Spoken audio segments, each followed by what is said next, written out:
Assalamualaikum warahmatullahi wabarakatuh. Halo, ketemu lagi dengan saya. Kali ini kita akan membahas materi yang lain, yaitu ikatan kimia. Mungkin ada yang masih ingat bahwa di semester kemarin kita pernah belajar ikatan kimia. Tapi ikatannya bukan ikatan sigma dan pi, melainkan kita belajar ada ikatan ion, ada ikatan kovalen, ada ikatan logam. Nah, kita ulang lagi sedikit. Ikatan ion itu intinya adalah ada transfer elektron. Jadi, dari atom yang satu, elektronnya ditransferkan ke atom yang lain. Kalau ikatan kovalen, di sini intinya adalah ada pemakaian bersama sepasang elektron atau lebih. Intinya yang saya merah-merahin di sini. Ada pemakaian bersama. Jadi dipakai barengan. Nah, dasar dari pembentukan kedua ikatan ini merupakan cara dari suatu atom atau unsur untuk mencapai kestabilan. Jadi, suatu atom atau unsur untuk mencapai kestabilan caranya adalah dengan membentuk ikatan dengan atom yang lain.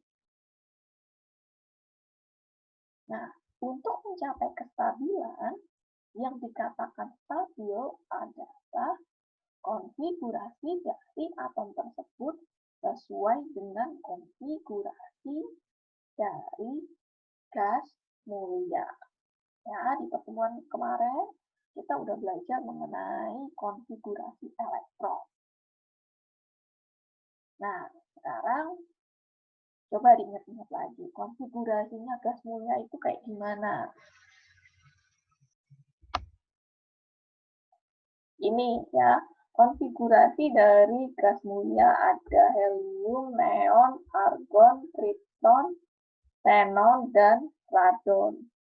Helium konfigurasinya 2, neon 2, 8. Ini yang di sini adalah yang kulit pertama, yang di sini kulit kedua, di 3, 4, 5, 6. Nah, kalau di gas mulia, semua orbitalnya, semua kulitnya terisi penuh oleh elektron. Jadi ini semuanya keisi penuh. Makanya dia stabil. Nah, berarti untuk atom-atom yang belum stabil, dia akan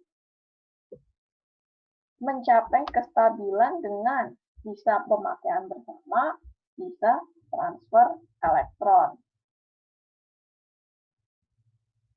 Ya, bisa dilihat semua atom mempunyai elektron valensinya 8. Karena sudah penuh, sehingga dia tidak bisa lagi susah untuk berikatan. Bukan tidak bisa, tetapi susah untuk berikatan dengan yang lain. Nah, sehingga di sini unsur gas mulia sifatnya stabil. Untuk mencapai kestabilan, di sini ada yang namanya aturan oktet. Nah, seperti yang tadi saya sudah jelaskan bahwa untuk mencapai kestabilan dilakukan dengan melepas atau menerima elektron. Nah, pelepasan dan penerimaan elektron ini terjadi melalui ikatan kimia. Kemudian lepasnya berapa, menerimanya berapa.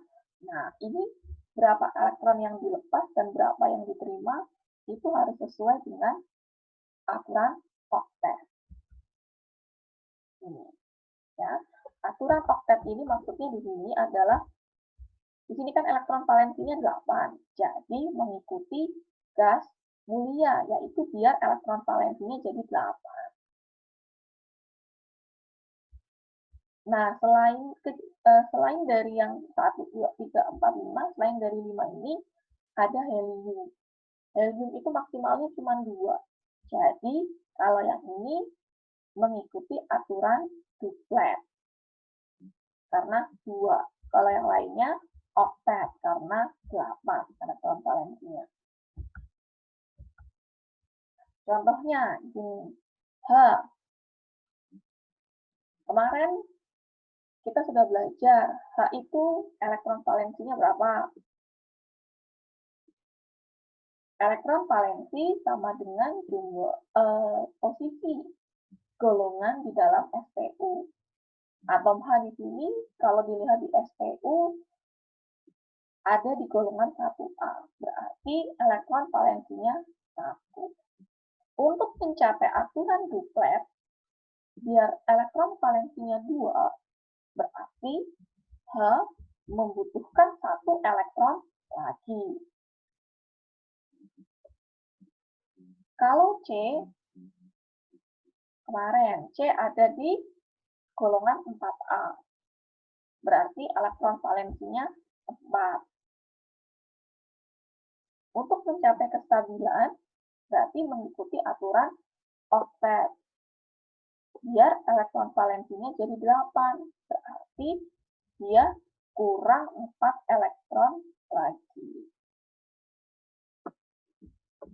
Kemudian kalau nitrogen, N, golongannya 5A, berarti mempunyai 5 elektron valensi.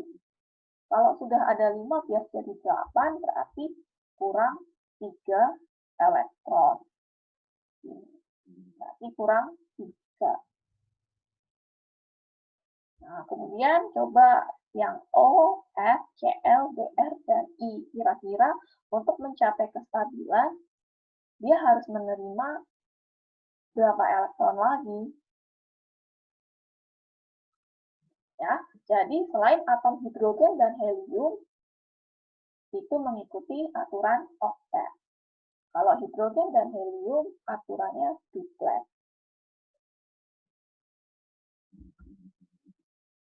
Nah, di sini contohnya NH3.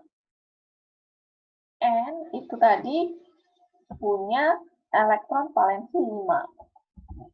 Ya, elektron valensinya 5. 1, 2, 3, 4, 5. Berarti dia membutuhkan 3 elektron lagi. 3 elektron lagi dari mana? Dari atom H. Di sini kan sudah ada titik-titik 1, 1, 1. Berarti biar jadi 8, dia harus dapat 1 elektron dari H, dari H, dari H. Sehingga di sini jumlahnya ada 1, 2, 3, 4, 5, 6, 7, 8. Diingat-ingat lagi bahwa di sini satu ikatan itu terdiri dari 2 elektron. Ini ada 2, 2, 2, 2. Berarti ada 8. Nah, ini sudah stabil. Karena N di sini punya 8 elektron. H di sini, dia juga punya 2. Karena dapat 1 dari si N. Ini 2. Ini 2. Ini 2. Nah, kemudian di sini ada elektron yang ada di atas. Titik-titik yang ada di atas 2 ini menunjukkan itu elektron. Elektron yang nggak dipakai buat berikatan namanya elektron bebas. Karena ini ada sepasang, namanya pasangan elektron bebas atau lone pair elektron atau non-bonding elektron. Ya, kalau yang ini berarti bonding elektron, elektron yang dipakai untuk berikatan. Kalau yang ini non-bonding elektron.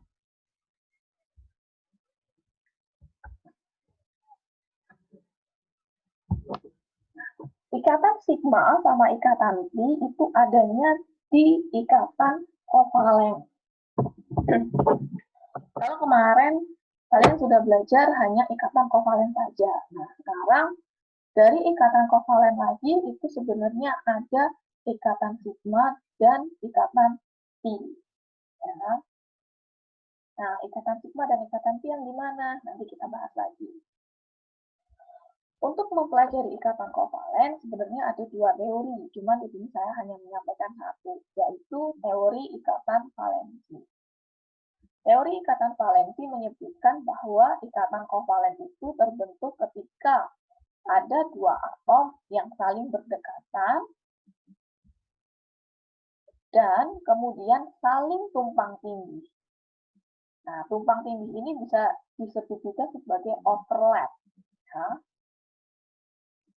Jadi, dengan kata lain, ikatan kovalen terbentuk ketika ada dua atom yang saling berdekatan, kemudian orbital atomnya yang terisi satu elektron itu saling overlap, saling tumpang tindih. Nah, kan di satu atom dia bawa satu elektron. Di orbital dari atom yang satu dia bawa elektron satu. Di orbital dari atom yang lain dia bawa satu elektron. Nah, ketika orbital ini saling overlap, saling tumpang tindih, kan masing-masing bawa satu. Nah, ini langsung digabungin. Jadi, ada dua elektron. Nah, di situ membentuk suatu ikatan. Nah, di sini kita masuk ke ikatan sigma. Ikatan sigma itu merupakan ikatan kovalen yang terbentuk akibat adanya tumpang tindih orbital-orbital. Ya. Jadi secara umum ikatan kovalen itu terbentuk karena adanya tumpang tindih. Nah, tumpang tindihnya yang kayak gimana? Nah, inilah yang akan dibedakan menjadi ikatan sigma sama ikatan pi. Ketika orbitalnya ini tumpang tindih secara aksial atau sepanjang poros ikatan, maksudnya seperti ini nih. Sudah saya gambarkan. Ini orbital S dan orbital S. Saling tumpang tindih membentuk ini. Nah, inilah yang disebut sebagai ikatan sigma. Contohnya lagi ini. Ada yang masih ingat ini orbital apa? Ini orbital sp. Ya, karena yang satu di sini cubingnya kecil, yang satu di sini cubingnya besar. Nah, di sini saling tumpang tindih. Saling tumpang tindihnya adalah sepanjang poros ikatan. Ini ikatannya. Tumpang tindihnya sepanjang ini. Ya, dari ujung ke ujung di sini. Ini namanya membentuk ikatan sigma. Contohnya lagi, nih, S sama P. Ini membentuk ikatan sigma karena tumpang tindihnya di sini. Panjang poros. Ini juga panjang poros. Ini juga. Ini orbital P dengan P sepanjang poros. Nah, P sama D sepanjang poros. Ini D dengan D sepanjang poros. Ini dengan ini, yang putih. Ini sepanjang poros. Ya, jadi ikatan sigma terbentuk ketika ada dua orbital yang saling overlap sepanjang poros ikatan. Seperti itu. Nah, kemudian bedanya dengan ikatan pi ini tumpang tindihnya tidak berada dalam poros ikatan. Ikatannya kan ini, yang merah. Tetapi tumpang tindihnya itu nggak di poros ikatan ini, tetapi di atas dan di bawah. Ini poros ikatannya. Tumpang tindihnya kan nggak di sini.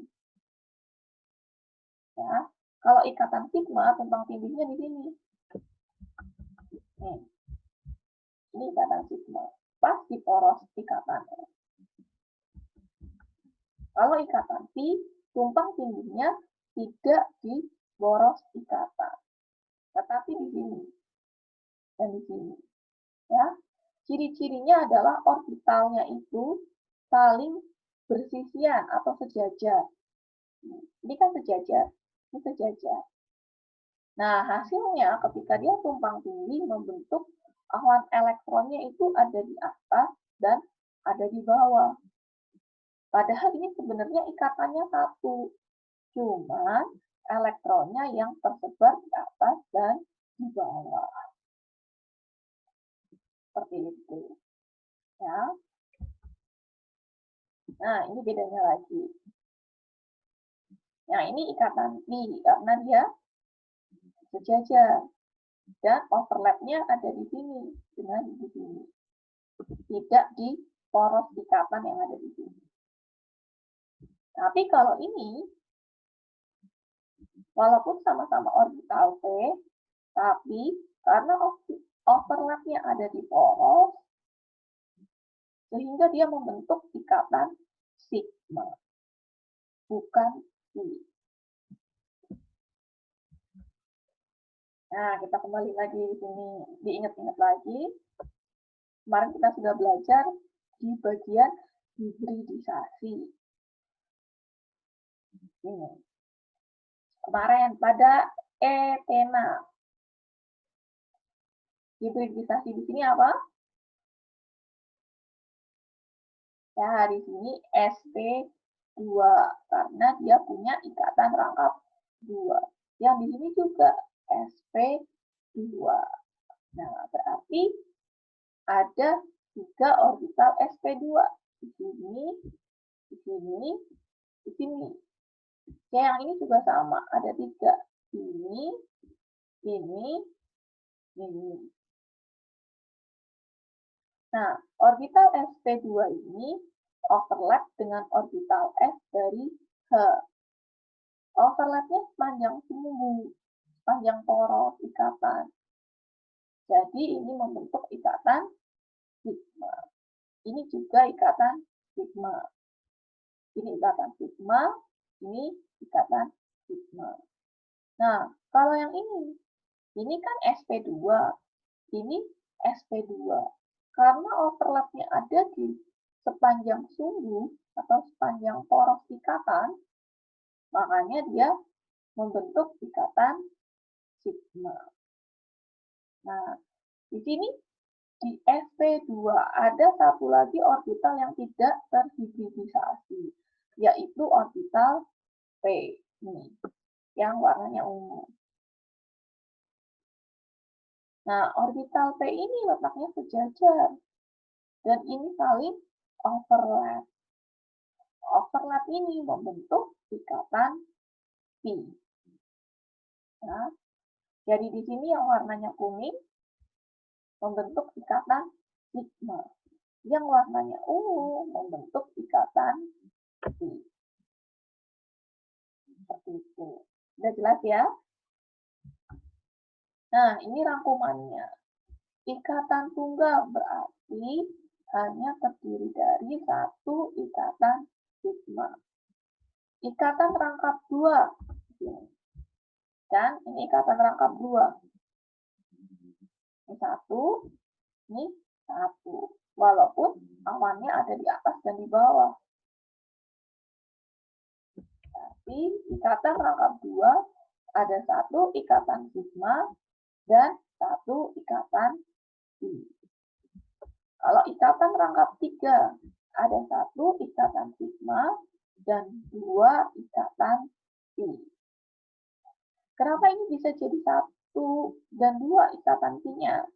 Bisa dilihat di video yang hibridisasi. Nah, video sebelumnya yang hibridisasi, saya sudah menjelaskan kenapa di ikatan rangkap 3 kok ada 2 ikatan pi. Dan kenapa di ikatan rangkap 2 ada satu ikatan pi. Nah, di sini contoh soal. Berapa jumlah ikatan sigma dan pi pada asam asetat?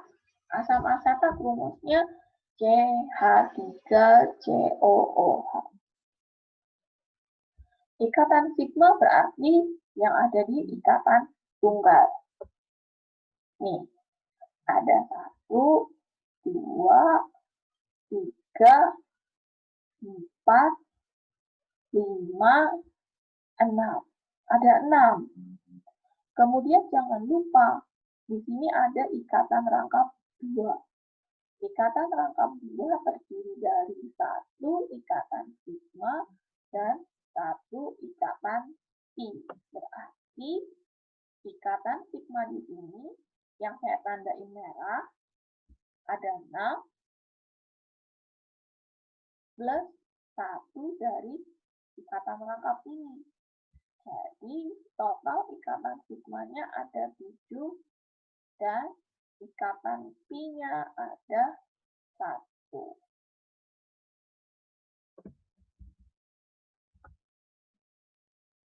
Gimana?